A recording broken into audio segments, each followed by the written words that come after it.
नमस्कार, जय हिंद, जय भीम सभी को। आज काफ़ी दिनों बाद मैं लाइव आ रहा हूँ, तो मेरा आप सभी से पहले तो हाथ जोड़कर निवेदन है कि जो भी इसको लाइव देख रहे हैं इसको अधिक से अधिक शेयर कर दीजिए। और आज मैं अपने विचारों को आपके साथ साझा करना चाह रहा हूँ। मुझे उम्मीद है कि आप लोग मुझे बहुत सारा प्यार, ढेर सारा सम्मान देंगे।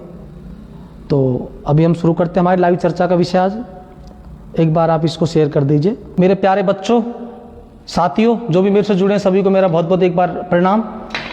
आज का हमारा विषय है संविधान। आज का हमारा जो 26 नवंबर को आपको सभी को पता है कि संजय जी भाई नमस्ते, बहुत बहुत संजय जी आभार आपका। तो देखिए, आप लोगों को मैं ज़्यादा कुछ नहीं कहूँगा। आज मैं लाइव आने का जो मेरा उद्देश्य है वो ये कि आपको संविधान के प्रति जागरूक करना है। वैसे तो आप लोग खुद ही काफ़ी समझदार हैं, खुद ही जागरूक हैं। और संविधान का जो निर्माता है उसकी हमारे जीवन में क्या भूमिका है और संविधान को हमको किस दृष्टि से देखना चाहिए।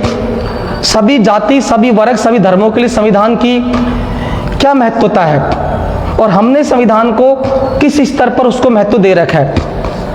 हमारा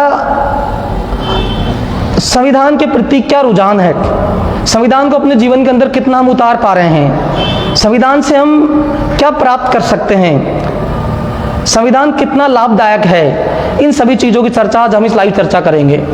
अगर किसी का कोई सवाल भी हो तो उस चीज़ के मैं पूरा शेयर स्वीकार है। सोनू चोपड़ा जी, गुड इवनिंग भैया। सोनू जी लाइव को शेयर कर दो। तो आप सभी लोगों से निवेदन, शेयर अधिक से अधिक करिए। देखिए, भारत का संविधान इस बात को स्पष्ट भाषा में कहता है कि जब समय मिले मुझे तो अवश्य पढ़ना, जब समय मिले मुझे तो अवश्य पढ़ना, मैं आपकी सभी समस्याओं का समाधान हूं, मैं भारत का संविधान हूं, मैं भारत का संविधान हूं। हमें पता नहीं मंदिर, मस्जिद, गुरुद्वारे, इनमें भगवान या ईश्वर, अल्लाह मिलेगा या नहीं मिलेगा, या उनसे हमें लाभ मिलेगा या नहीं मिलेगा। लेकिन इस बात की पूर्णतः गारंटी है कि संविधान को यदि आप पढ़ते तो 100% आपके जीवन में चेंज आएंगे, नो डाउट। और आज इस बात को मैं दावे के साथ मैं कह सकता हूं, मैं एक शिक्षक होने के नाते, हालांकि मैं किसी सभी जाति, सभी धर्म, सभी संप्रदायों का मैं सम्मान करता हूं, क्योंकि मानव हूं, मानव का सबसे पहला फर्ज बनता है सभी का सम्मान करना। विचारों की दृष्टि से कुछ लोग हो सकते हैं मेरा विरोध करें या मैं उनका विरोध करूं, लेकिन मानवता के नाते मैं आप सभी का सम्मान करता हूं, करता रहूंगा। लेकिन बात जब संविधान की आती है और संविधान को मानने की जब आती है, तो इसमें हमने कहीं न कहीं कुछ ऐसा देखा गया है हमारे जीवन में, या हम जहाँ डेली यूजेज में, जहाँ डेली जीवन में हम कहीं घूमते हैं या फिरते हैं, देखते हैं, तो हमने यहाँ देखा गया कि संविधान को एक्चुअल में कुछ लोग इस विचारधारा के हो चुके हैं कि संविधान को केवल इतना ही मानते हैं कि तो केवल दलितों के लिए बनाया गया है।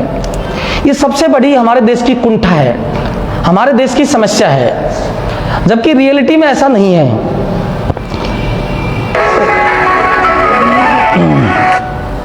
रियलिटी में इस प्रकार से बिल्कुल भी कुछ नहीं है, क्योंकि संविधान यदि देश में केवल दलितों के लिए बनाया जाता तो फिर संविधान को और सभी इस्तेमाल क्यों कर रहे हैं? देश के नेता, राजा, प्रजा, सभी के लिए संविधान तो काम आ रहा है। मैं तो यहां तक कहता हूं, कई बार संविधान उन लोगों के भी काम आता है जो संविधान को बिल्कुल नहीं मानते हैं, संविधान उनके भी काम आ जाता है। और हमारे देश की आज व्यवस्था पूरी संविधान पर टिकी हुई है। अगर कमलेश जी, मीना जी, हेलो, हाँ जी कमलेश जी, तो मैं आपके कमेंट जरूर लूंगा। थोड़ा सा एक बार आप जो भी आपके सवाल आप डाल सकते हैं, एक बार पहले मेरे विचारों को मैं पूरी बातों को रख लूं एक बार में। तो हमारा जो मुद्दा है वो ये है कि संविधान को हमने इस दृष्टि से ले लिया, केवल इसको दलितों तक सीमित कर दिया कि दलितों का संविधान है, लेकिन रियलिटी में ऐसा नहीं है। संविधान को अगर रियलिटी में आप देखेंगे तो संविधान, मैं कहता हूं, उन सभी लोगों के लिए संविधान बनाया गया है, क्योंकि संविधान को किसी एक व्यक्ति ने नहीं लिखा है, और संविधान को लिखने वाले सभी लोग महापुरुष हैं, जिसमें विशेषकर जो जिसमें इसमें भाग है, जिसमें इसका जो विशेष जिसका योगदान है वो हमारे डॉक्टर बाबा साहब बी आर अम्बेडकर जी। आप सभी को पता ही है इस चीज के बारे में। पहली बात तो देखो, कोई भी इंसान महापुरुष कब बनता है? चाहे ज्योति फूले हो, चाहे अम्बेडकर हो, चाहे बिरसा मुंडे हो, चाहे और कोई क्रांतिकारी हो, भगत सिंह हो, आज तक कोई भी अगर व्यक्ति अपने आप में महापुरुष बना है तो क्यों बना है? महापुरुष की परिभाषा क्या है? देखो, महापुरुष अपने आप में एक समुंदर होता है। समुंदर वो कोई दरिया नहीं होता है, कोई कुएं का पानी नहीं होता है, वो समुद्र होता है। और समुद्र के अंदर चाहे गंदे नाले का पानी हो या मीठा पानी हो, खारा पानी हो, सभी उसके अंदर समाहित करता है। समुद्र कभी किसी को ये नहीं करे तू मेरे अंदर मत आए। मेरा कहने का मतलब तात्पर्य है कि महापुरुष वही व्यक्ति होता है जो सभी जाति वर्ग, सभी धर्म, सभी संप्रदाय और सभी लोगों को सम्मान देता है, तभी जाके महापुरुष बनता है। वरना महापुरुष बनना इतना आसान नहीं है, तभी उसको महापुरुष की उपाधि होती है। तो डॉक्टर B.R. अम्बेडकर जी, जो भी हमारे देश के जितने महापुरुष हैं, सभी वो वास्तव में उन्होंने कभी जाति, संप्रदाय, धर्म से उठकर ऊपर हमेशा काम किया है। बस फर्क है तो उस चीज को हमने अपने हिसाब से बांटा है, हमने अपने हिसाब से बांटा है। कुछ बचा कुचा, हमारी मानसिकता को बदला इन नेताओं ने। इन्होंने अपने आप को हमको तोड़ा है, क्योंकि हमको तोड़कर इनको राज करने की इनके पास में नीति है। इनके पास नीति है कि हमको तोड़ा जाए ताकि अपने ये राज को अच्छे तरीके से कर पाए। और इसमें उनकी गलती नहीं है, उनकी बिल्कुल गलती नहीं है। जो राजनेता हमारे देश पर राजनीति कर रहे हैं, सही मायने में इसमें जो गलती है वो किसी पर्टिकुलर, किसी भी नेता की या संप्रदाय की नहीं है, या किसी राजनेता की नहीं है, किसी धर्मगुरु की नहीं है। इसमें गलती हम समझदार नागरिकों की है। हमें खुद को इस चीज को समझना होगा, खुद को हमें इस चीज को मानना पड़ेगा कि रियलिटी में जो है संविधान, वो किस स्तर पर संविधान के बारे में हम जान रहे हैं। हम संविधान को केवल पढ़ रहे हैं या हम संविधान को केवल पूजा कर रहे हैं? देखो, संविधान को पूजा करने से कोई तात्पर्य नहीं है, संविधान को पढ़ना पड़ेगा।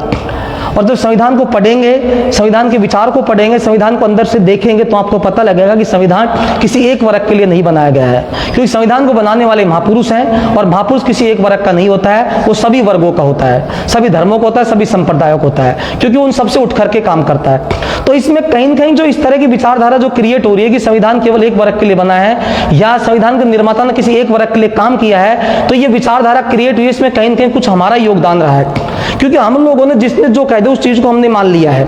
हमने अपनी अंदर से या अपने विचारों का कोई यूज नहीं किया, अपने माइंड का कोई सदुपयोग नहीं किया। हमने दूसरे की धारणाओं का इस्तेमाल कर लिया, जो दूसरा आदमी जिसने बोल दिया उसी बात को हमने मान लिया है। तो हमने अपने विचारधाराओं को मानना है, हमें अपने माइंड के अंदर देखना है, एक बार अपने आप को सोचना है कि जो कह रहा है, सामने वाला जो व्यक्ति हमसे जिस बात को कह रहा है वो कितना सत्य है, कितना गलत है। तो उस चीज में हमें अपने आप को देखना होगा, सोचना होगा, समझना होगा। तो रियलिटी में संविधान किसी भी एक वर्ग के लिए नहीं बना है, संविधान सभी वर्गों के लिए बना है। और संविधान का बनाने वाले ने सभी वर्गों का ध्यान रखा है, सभी के लिए उसमें हम। और आज ये रियलिटी बता रहा हूँ आपको, इस बात में कोई अगर डाउट भी हो तो मैं आपको बता देना चाहता हूँ। अगर किसी को बुरा लगे तो लग भी सकता है, लेकिन लगे तो मुझे इससे कोई दिक्कत भी नहीं है, क्योंकि यही हमारे देश की विडंबना है। हमारे देश का जो राजा है, चाहे कोई सा भी राजा रहा हो, वर्तमान में हो या भूतकाल का हो या भविष्यकाल का हो, आने वाला कोई भी राजा हो, सभी राजा तो विदेशों की धरती पर जाते हैं तो एक ही बात बोलते हैं, हम बुद्ध की धरती से आए, कबीर की धरती से आए हैं, हम युद्ध की धरती से नहीं आए हैं। लेकिन जब वापस वो देश में आते हैं तो उनका युद्ध इन्हीं महापुरुषों से शुरू हो जाता है। रीजन, क्योंकि उनको पता है कि जैसा देश वैसा भेष। वो हमारे वेशभूषा को पहचान चुके, हमको पहचान चुके कि इनके सामने यदि तुमने बुद्ध की बात करी या कबीर की बात करी तो ये लोग हमसे अलग हो जाएंगे, हमें वोट नहीं देंगे, हमारा वोट बैंक खराब हो जाएगा।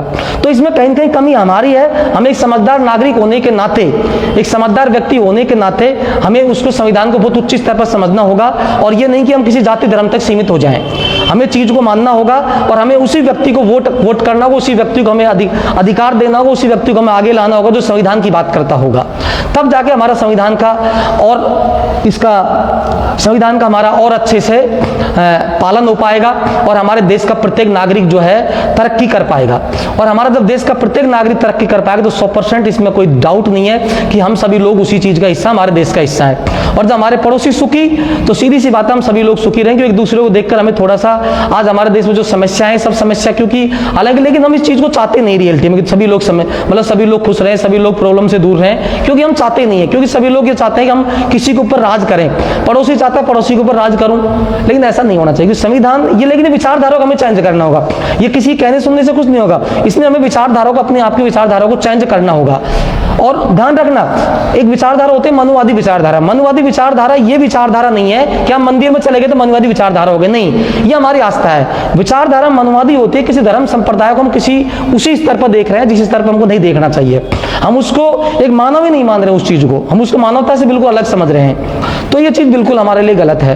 तो हमारा भारत का संविधान जो है वो सभी वर्गों को, सभी धर्मों को, सभी संप्रदायों को बराबर एकता देता है और ये रियलिटी है। आज इस संविधान की ताकत है, आज इस संविधान की बात है कि जो भी कुछ हो रहा है आज इस संविधान की बदौलत हो रहा है। मान लीजिए आज आप इस चीज को बिल्कुल 100% सत्य मान लीजिए कि आज हम अगर इस संस्था को अलवर में चला रहा हूं, आज मैं जो कुछ हूं, आज मैं बच्चों को शिक्षक बन के बैठा हूं, मेरे पास सभी धर्म संप्रदाय, सभी जाति वर्ण के बच्चे पढ़ने के लिए आते हैं, माफ करना मुझे लेकिन मुझे इस बात का विश्वास है आज अगर संविधान नहीं होता तो इस सुद्र का बच्चा कभी देश के बच्चों को पढ़ा नहीं रहा होता, जिले के बच्चों को पढ़ा नहीं होता, राज्य के बच्चों को शिक्षा नहीं दे रहा होता।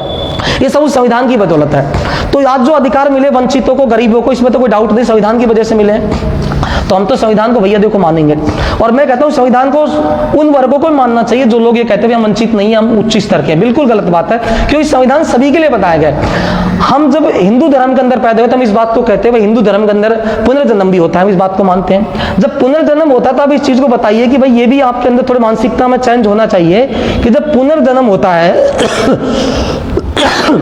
तो इस बात की क्या गारंटी है कि आप अगली बार स्वर्ण बनेंगे, या अगली बार आप शूद्र बनेंगे, या अगली बार आप ब्राह्मण बनेंगे, या फिर वैश्य बनेंगे, या फिर क्षत्रिय बनेंगे। तो आप ये भी सोच लीजिएगा हमारा देश का जब प्रत्येक नागरिक, प्रत्येक धर्म, प्रत्येक संप्रदाय अगर बढ़िया होगा, स्वच्छ होगा और सभी के अंदर विकास होगा तो हम कभी भी किसी वर्ण में जन्मे, किसी वर्ण में पैदा हो, कोई दिक्कत नहीं, हमें समस्या नहीं होगी। तो हम इस चीज को देखो कहीं ना हमें टिकना होगा, कहीं हमें रुकना होगा। हम किसी बात पर टिकते नहीं है, हम ना सनातन पर रुक पा रहे हैं, ना हम संविधान पर रुक पा रहे हैं। इसके पीछे कहीं ना कहीं रीजन ये कि हमारी बुद्धि लब्धि या फिर हमारी बुद्धि जो है बहुत मानसिकता बहुत छोटी हो चुकी है। वो मानसिकता छोटी हमारी वजह से तो है ही है, कुछ हमें बाकी बच्चे कुछ लोगों ने हमें हमारे आस पास का सराउंडिंग एरिया हमारी इस तरह का हमारी मानसिकता को बिल्कुल चेंज कर दिया गया है। तो मानसिकता को आपको यदि बचाना है तो इसमें अपने आप का खुद का बहुत बड़ा योगदान है। अपने आप को सोचना होगा, समझना होगा। महापुरुषों को सिर्फ जय हिंद या फिर उनके नारे लगाने से महापुरुषों की विचारधारा आपके अंदर प्रवेश नहीं करी हुई। आपको उन महापुरुषों की विचारधारा को पढ़ना होगा, उनके ग्रंथों को पढ़ना होगा, उनके साहित्य को पढ़ना होगा, उनके लिटरेचर को आपको पढ़ना होगा, तब जाके आप लोग देश का संविधान के अंदर आप अपने आप को अपनी महत्वपूर्ण भूमिका को निभा पाएंगे। एक मिनट। तो मेरा आप लोगों से एक बार अंतिम, क्योंकि अभी मैं लाइव आया हूँ और सबसे पहली बात तो मैंने 5 बजे का लाइव का आपको बोला था, मैं 7:30-8 बजे लाइव हूँ। इसके पीछे आपसे मैं क्षमा चाहता हूँ क्योंकि मेरे पास कुछ थोड़ा सा कार्यक्रम इस तरह के बहुत ज़्यादा थे, आज दिन की व्यस्तता के कारण मैं लाइव समय पर नहीं आ पाया, तो इसके लिए मैं आपसे बहुत क्षमा चाहूँगा। बाकी आगे जो भी समय दूँ उसमें बिल्कुल जरूर लाइव आऊँगा और अब हर मुद्दे पर, हर टॉपिक पर मैं आपसे बातें करूँगा। ये मेरा प्राथमिकता रहेगी एक समझदार और एक जागरूक नागरिक होने के नाते। और मैं आपसे भी उम्मीद करता हूँ कि अभी मैं संविधान के बारे में बहुत ज़्यादा बातें करूँगा तो देखो पूरी रात निकल जाएगी, लेकिन अभी आपके पास भी शायद कम समय रहेगा। तो मैं आपसे जो उम्मीद करता हूँ ये करता हूँ कि आप लोग इस सेशन को अधिक से अधिक शेयर करेंगे और इस पर कमेंट करेंगे कैसा लगा आपको, और इसको लाइक भी करेंगे। और मैं कोशिश करूँगा आगे इस प्रकार की कोई भी नई बातें जो भी होंगी, जो मुझे लगेगा जो हमारे युवाओं के लिए, हमारे देश के लिए जो जरूरी होगा उस चीज़ को जरूर मैं लाइव आकर आपसे जरूर बातें करूँगा या उसकी वीडियो बनाऊँगा। जो भी जरूर 100% आपसे 100% आपसे मिलूंगा, ये मेरा आपसे वादा है। इसके साथ साथ मैं सभी युवाओं को एक बातें और करना चाहूँगा। युवा, हमारा आज का युवा जो बिल्कुल इस चीज़ को आप मान लीजिए, इसमें बिल्कुल कोई डाउट नहीं है, हमारा युवा आज की डेट में बिल्कुल सही दिशा पर नहीं जा रहा।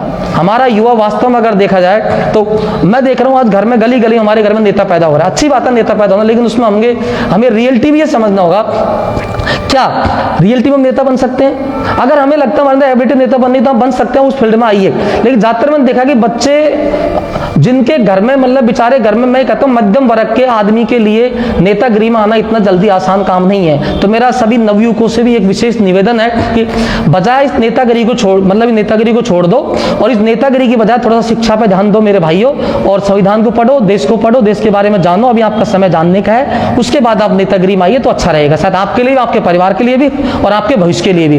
मैं देख पा रहा हूँ आजकल एरिया में जो छोटे छोटे बच्चे नेता बने जा रहे हैं, और नेता नहीं एक्चुअल में उनके पास में सही मायने में वो हवाबाजी वाली बात हो रही है ना। तो हवाबाजी से भी क्या हमारा देश का भला नहीं हो सकता, हमारे देश के युवाओं का भला नहीं हो सकता। ये सब क्या है कि एक दूसरे हवाबाजी आपस में एक दूसरे देखकर हो रही है। देखो किसी से तुलना करना भी मत छोड़ो, आप अपने स्तर की बातें करो, उसके हिसाब से आप आगे बढ़ो। तो मेरा सभी सभी युवाओं से भी हाथ जोड़कर निवेदन है, भाई अपने आप को पहचानो कि आपकी कितनी एनर्जी है, किस स्तर की आपकी ऊर्जा है, उसी स्तर का कार्य करें। क्योंकि हम तो देखो उस रास्ते से निकल चुके हैं, हमने वो रास्ता देख लिया है, तो हम आपको जो भी आज शेयर कर रहे हैं, हमारे अनुभव आपको शेयर करें, हमारा अनुभव आपको साझा कर रहे हैं। यदि आप मान सकते हो तो मानिए, वरना हम आपके इसके लिए कोई दबाव नहीं है, ना प्रेशर है, ना आपके कोई किसी भी तरीके का वो है। तो आइए दोस्तों, तो दीजिए हमें इजाजत। बहुत बहुत धन्यवाद, मिलते हैं आपसे अगले सत्र में।